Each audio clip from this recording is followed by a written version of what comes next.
O que Jesus fala sobre riqueza. Esse é o tema do vídeo de hoje. O terceiro da série Deus, Você e o Dinheiro, uma série baseada no livro O que a Bíblia fala sobre o dinheiro, do reverendo Augusto Nicodemos. Esse é o terceiro vídeo. Se você perdeu os anteriores, procure aqui no canal que tem uma playlist para você não perder nenhum vídeo, porque esse assunto é fundamental, você acompanhar todos os vídeos para que você possa ter uma perfeita compreensão desse assunto tão importante nas nossas vidas, na nossa caminhada cristã.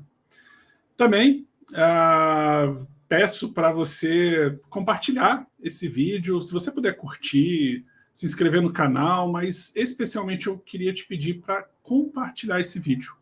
Por que eu falo isso? Não por aquela liturgia do YouTube normal que todo mundo pede, mas em especial estou te pedindo para você compartilhar para que mais pessoas possam compreender mordomia, compreender esse assunto dinheiro sobre um aspecto bíblico, cristocêntrico, para que a gente entenda realmente, não com teologias da prosperidade ou outros tipos de teologias que deturpam as escrituras, mas que a gente possa entender profundamente o que a Bíblia fala sobre esse assunto que está no nosso dia a dia.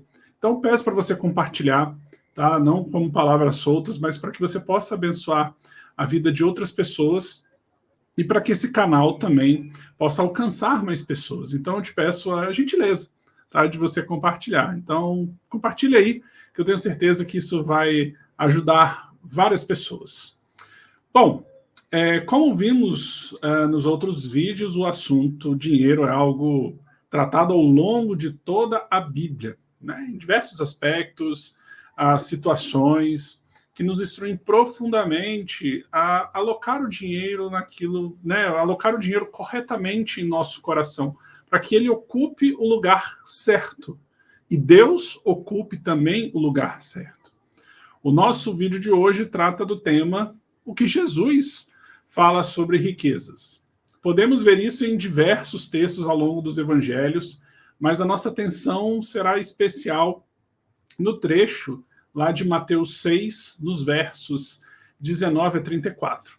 Nesse trecho, o Senhor Jesus instrui os discípulos a como se relacionar com os bens materiais, uma vez que as riquezas ou a falta delas são uma tentação para todos, tanto para ricos como para pobres. Então, esse assunto, a gente pegando esse trecho do Sermão do Monte, Jesus fala sobre, em outros momentos, sim, sobre riqueza, sobre impostos, enfim, sobre provisão, mas a gente vai dar um destaque especial, até porque o próprio livro do reverendo Augusto Nicodemos se concentra nessa parte, e a gente vai, né, como a gente está fazendo um estudo sobre esse livro, a gente vai focar também nesse trecho.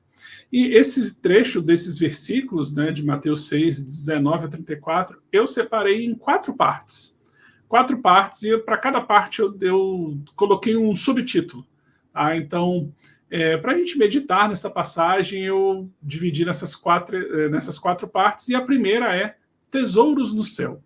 Olha o que Mateus 6, nos versos 19 a 21, nos diz. Não acumulem tesouros sobre a terra, onde as traças e a ferrugem corroem, e onde ladrões escavam e roubam. Mas ajuntem tesouros no céu, onde as traças e a ferrugem não corroem, e onde ladrões não escavam nem roubam, porque onde estiver o seu tesouro, aí também estará o seu coração. Esse é um trecho muito usado pela corrente assentista, de que não podemos acumular qualquer tipo de riqueza terrena. Porém, não é isso que Cristo fala nesses versículos. Lembrando, eu usei o termo agora riquezas. O texto está falando sobre tesouros. Mas o que seria tesouro, de fato? Né? Para a gente entender perfeitamente o que esse trecho está dizendo. Tesouro seria tudo aquilo que o nosso coração anseia, aquilo que a gente mais deseja. E Paul Tripp diz que no trecho do livro dele que fala sobre dinheiro, fala assim, pelo que no mundo realmente estamos vivendo. Tudo aquilo pelo que vivemos é nosso tesouro funcional, não importa o que professamos crer e a quem confessamos servir. Então a gente pode professar pela boca que nós somos piedosos, cuidamos, adoramos a Deus acima de todas as coisas, mas o que de fato nós fazemos, ansiamos, desejamos, lutamos, é isso que vai mostrar quem a gente adora. Eu sempre tenho uma frase que eu tento fechar a maioria dos vídeos que eu faço aqui no YouTube, em outras redes sociais, que eu falo o seguinte: a forma como a gente lida com o dinheiro revela quem a gente adora. E é bem isso. Tem essa relação de tesouro, daquilo que a gente mais ama. Se a gente lida com o dinheiro de uma forma que a gente acredita que o dinheiro é que vai trazer toda a satisfação, o dinheiro de fato vai se tornar um tesouro. E isso é um problema nas nossas vidas. E essa passagem também ela é mal interpretada em dois sentidos, que eu posso citar aqui para vocês. Eu poderia abrir um pouco mais, mas vou focar em dois. Ela é mal interpretada quando não compreendemos corretamente a palavra tesouro e toda a sua dimensão. Tesouro não é só dinheiro. As pessoas pensam já diretamente, né, na questão de tesouro, moedas, mas tesouro é tudo aquilo que a gente anseia, mais deseja na nossa vida, tudo aquilo que a gente luta acima de todas as coisas. Isso pode ser roupa, isso pode ser um filho, isso pode ser um livro, pode ser esposa, marido, o seu próprio trabalho. Então, aquilo que a gente mais ama, aquilo que a gente mais se devota, aquilo que a gente mais gasta energia e todo o nosso ser, esse é o nosso tesouro. É isso que vai direcionar e mostrar quem realmente, de fato, nós adoramos por aquilo, quem nós realmente professamos com o nosso coração. O dinheiro também pode ser tesouro, claro, se ele vale mais do que qualquer outra coisa na nossa vida. Então, essa é uma interpretação errada. Tesouro pode ser várias coisas. Então, quando a traça corrói e tal, poderiam ser roupas finas. As pessoas consideravam roupas artigos de luxo naquela época também, então poderiam ser o tesouro. Ah, mas valia dinheiro. Tem coisas que a gente guarda do nosso guarda-roupa, por exemplo, e que a gente tem uma estima tão grande, a gente tem um apreço tão grande, que quase nos comove assim de a gente perder a noção das coisas, porque a gente está entesourando aquilo. Eu não estou falando só de bolsa, sapato, camisas de futebol, eu estou falando tudo aquilo que realmente nós desejamos mais. E é isso que é o nosso tesouro funcional, como Paul Tripp fala. Então a gente precisa refletir sobre isso. Mas essa passagem também é mal interpretada quando as pessoas ficam em dúvida se elas podem ter algum tipo de investimento ou uma poupança financeira. A gente precisa entender que reserva e tesouro, nesse contexto aqui, são coisas diferentes. Tesouro é aquilo que nós mais estimamos, mais amamos. E ter uma reserva financeira, por exemplo, uma reserva de emergência, investimentos para a sua aposentadoria, isso é um sinal de zelo, desde que isso realmente não tome a sua vida, desde que isso não seja a principal parte da sua vida, por aquilo que você mais luta, mais anseia. Aí sim, isso se tornaria um tesouro. Veja que há diferenças. Então, ter uma reserva financeira não é um problema. Ter dinheiro guardado no banco para momentos difíceis, para despesas do dia a dia, para sua aposentadoria ou para doações, para você, em um momento oportuno, você ser generoso, isso é bênção. Desde que o dinheiro ocupe o lugar certo no nosso coração. Por diversas vezes eu vi pessoas realizarem estudos bíblicos ou pregações nesse texto, e nessas oportunidades eu vi pessoas saindo dessas pregações ou desses estudos com a consciência de que deveriam se desfazer de qualquer tipo de reserva financeira, de poupança. Então, além de ser um erro, eles não tinham uma compreensão adequada do que a palavra tesouro significava, porque só associavam a dinheiro. E de fato, nós precisamos buscar o tesouro no céu. Mas isso compreende ter ou não ter reserva financeira. Vamos assim, ser zeloso com o dinheiro de Deus, que o dinheiro, né, o dinheiro que Deus colocou em minhas mãos para servir minha família, o próximo, a igreja, isso é ajuntar tesouro no céu.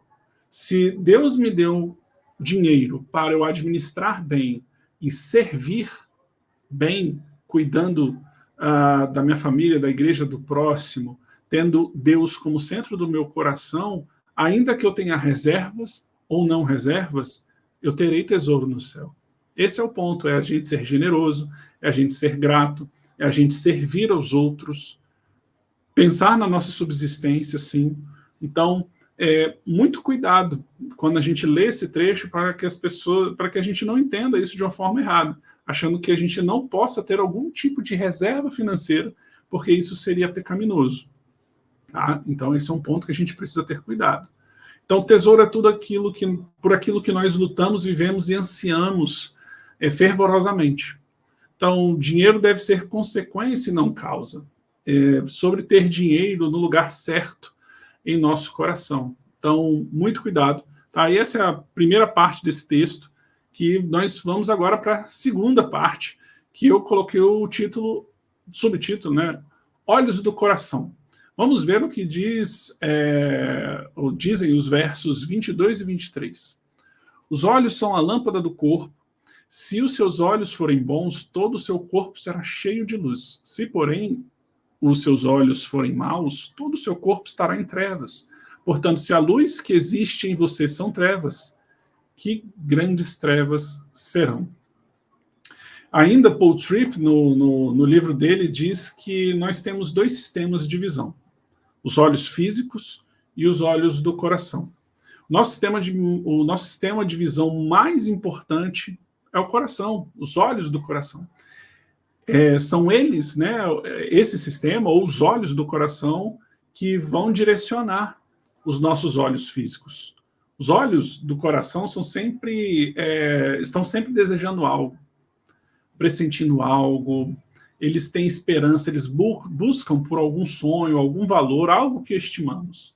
Mas a pergunta que a gente precisa se fazer é: qual é o foco dos olhos do nosso coração? Se é Deus ou o dinheiro? Ainda que eu possa ver fisicamente, meus olhos físicos sendo bons, mas se meus olhos do coração forem enganados pela promessa daquilo que o dinheiro não pode cumprir, apenas Deus, eu serei cego, estarei perdido, estarei em trevas, como o próprio verso diz. Então, os nossos olhos físicos, eles são como lâmpadas. Mas o que vai mexer, para onde o nosso olho vai direcionar, né, para onde ele vai procurar, vem aqui dos olhos do nosso coração. Então a gente precisa treinar os olhos do nosso coração, calibrar, vamos dizer assim, com o auxílio do Espírito Santo, para que a gente possa desejar, para que a gente possa mirar aquilo que de fato é importante para a nossa vida e pensando na eternidade. Quando Cristo fala de juntar tesouros nos céus, é que aquilo que nós realizamos aqui hoje com dinheiro ou com outras coisas, a gente tem que ter a perspectiva da eternidade, porque nossa residência final é lá. É lá que nós precisamos ansiar, mirar, ter o foco total. A gente precisa, sim, organizar as coisas aqui no nosso mundo caído, né, deste lado da eternidade, para que a gente possa viver bem, que a gente possa abençoar outras pessoas, ser generoso, enfim, mas sempre com a perspectiva de que é a eternidade que importa. Então a gente precisa treinar os olhos do nosso coração para ansiar por Deus. Tá? Então pensa assim, ainda falando um pouco sobre essa questão dos olhos, veja como isso, de forma prática, a gente vê como é que isso acontece no nosso dia a dia.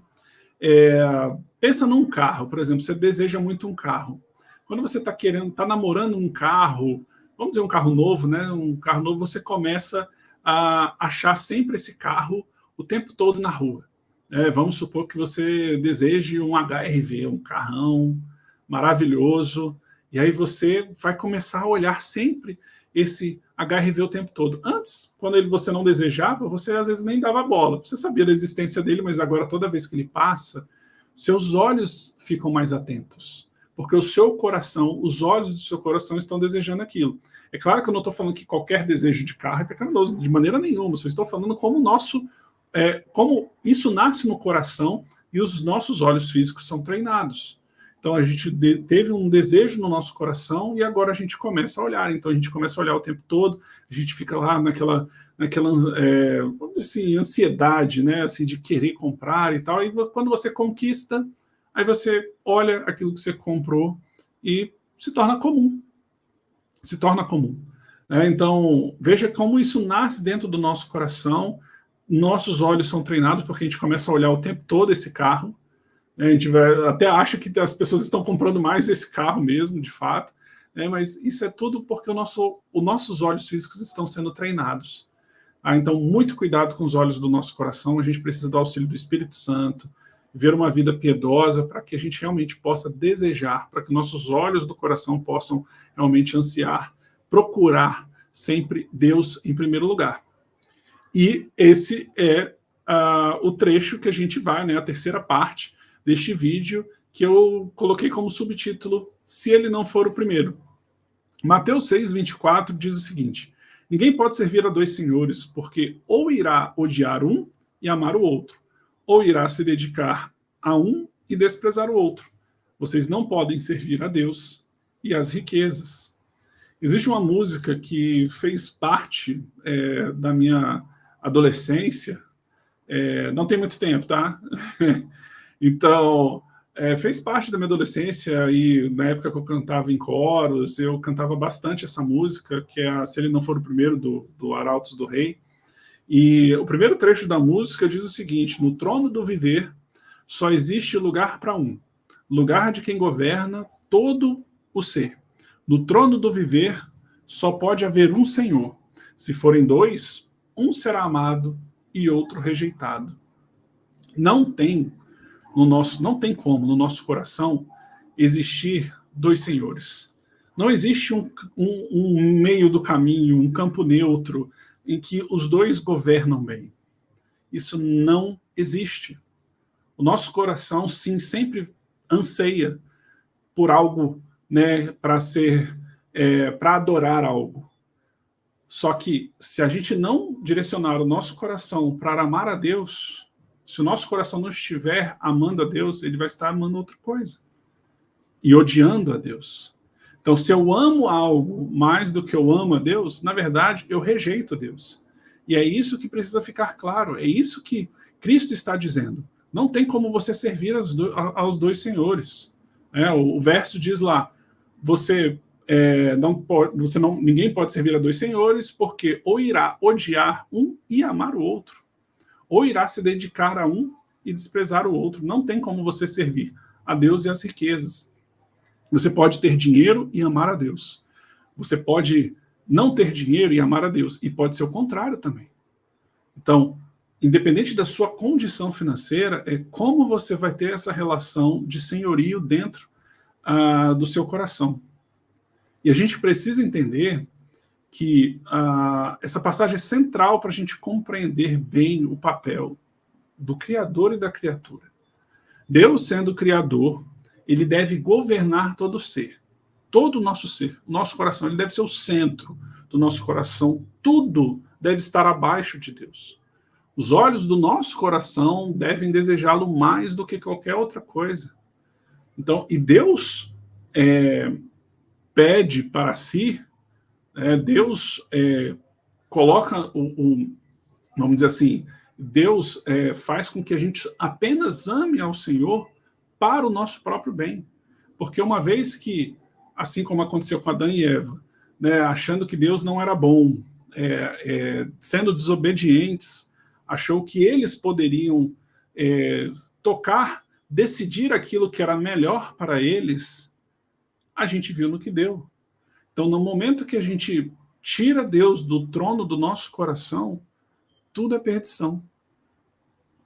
As trevas serão, né, como a gente viu na outra passagem, as trevas serão o nosso caminho.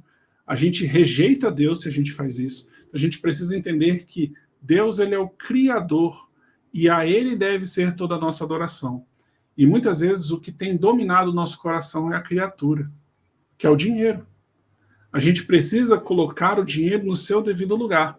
Provavelmente você já ouviu essa frase de que o dinheiro, ele não deve ser o senhor da sua vida, mas ele deve ser um bom servo na sua vida.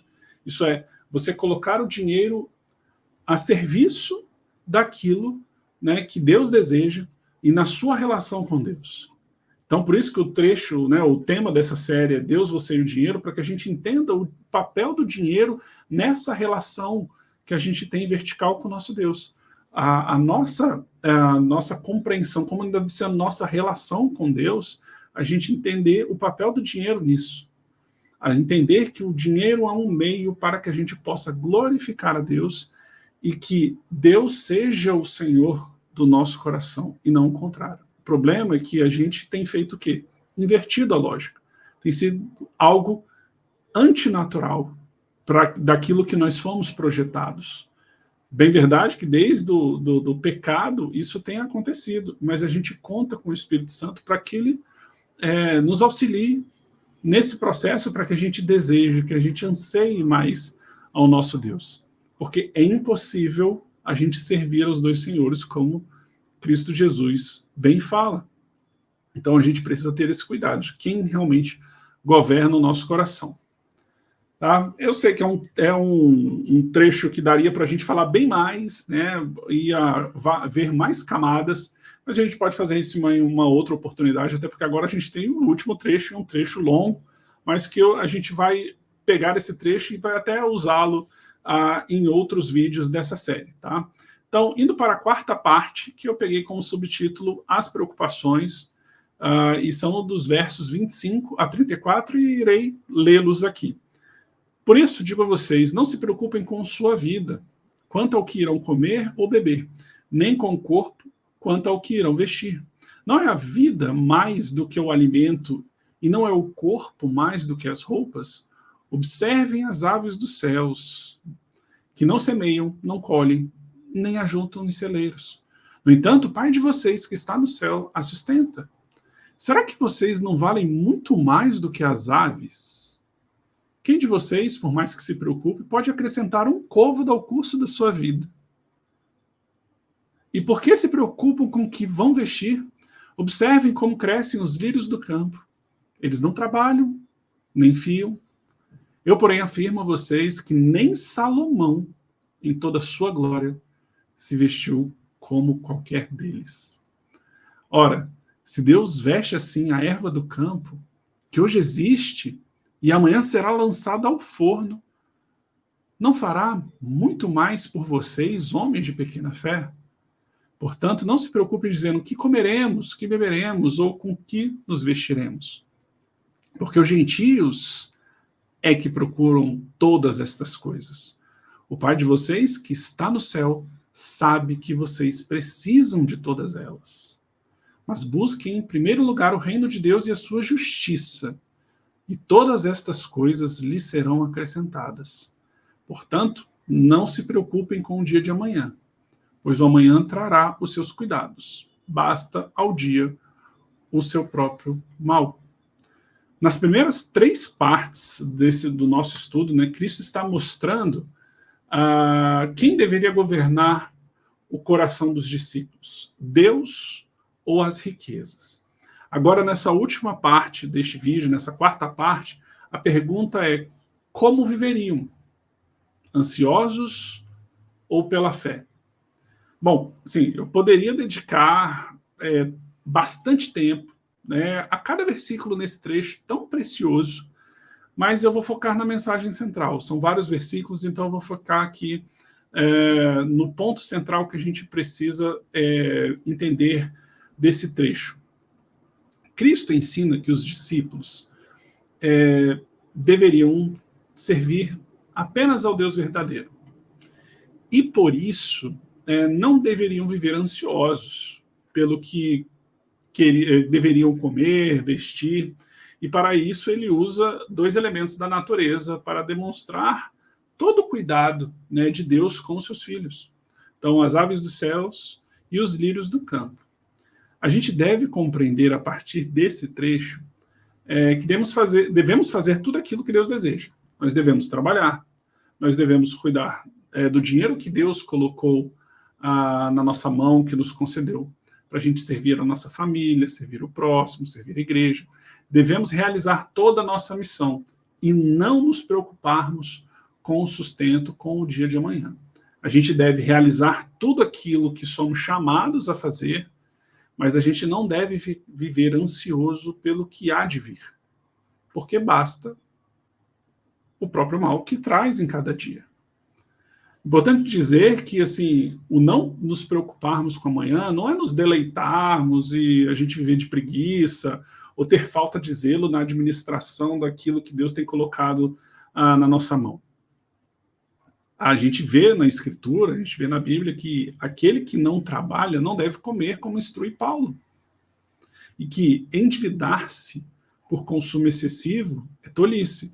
Então a gente recebe de Deus, sim, a gente deve trabalhar, porque é um meio pelo qual Deus escolheu que nos sustentássemos, então a gente deve trabalhar, e aqueles que não podem trabalhar são sustentados com doações, né? Mas a gente deve entender que nós devemos realizar a nossa missão e saber que o Deus bondoso cuidará de nós. Se Ele cuida das aves dos céus e dos lírios do campo, nós que somos filhos dele, nós seremos cuidados.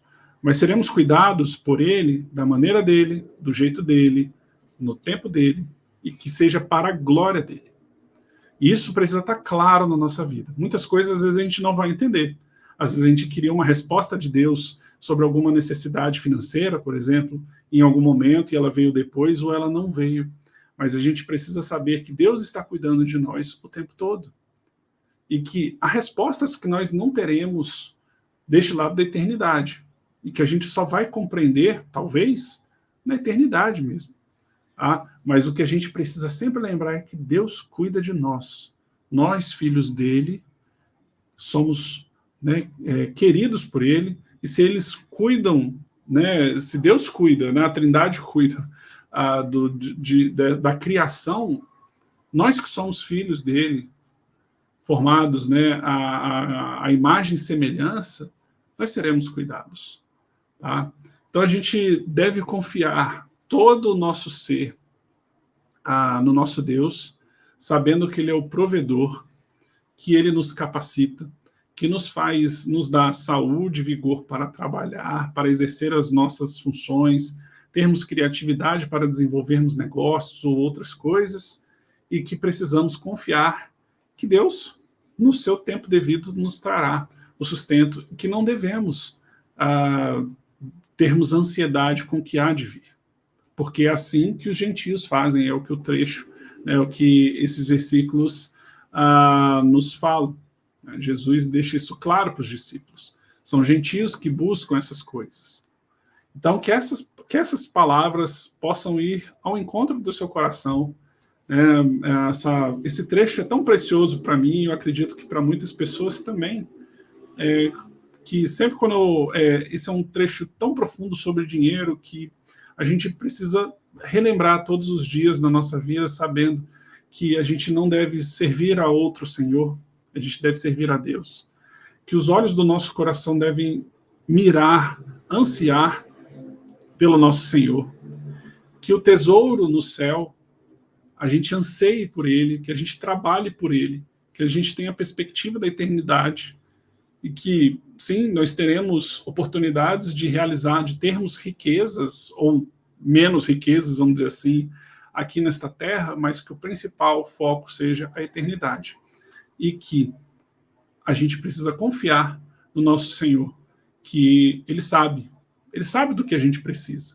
A gente ora pelo pão, mas Ele sabe do que a gente precisa, e mesmo assim a gente pede para que Ele nos auxilie, para que a gente possa trabalhar, exercer as nossas funções. Beleza? Esse foi o nosso terceiro vídeo dessa série, essa série tão preciosa, e que nós teremos ainda mais 7 vídeos. Como eu falei, assim, nos outros vídeos, né, essa série são 10 vídeos, nós terminamos agora o terceiro. Vamos para o quarto na próxima semana, que tem como tema os bens materiais no livro de Provérbios, um livro recheado de versículos que trata sobre esse assunto tão profundo. Então, nos vemos no nosso próximo vídeo, e não se esqueça de compartilhar esse vídeo para que essas pessoas, seus amigos, seus irmãos da igreja, possam ter acesso a esse conteúdo, para que possa abençoar a vida de outras pessoas e também possa crescer este canal e alcançar mais pessoas para a glória de Deus. Então, como eu falei no próprio vídeo, que a forma como você lida com dinheiro revela quem você adora. Deus te abençoe. Até a próxima.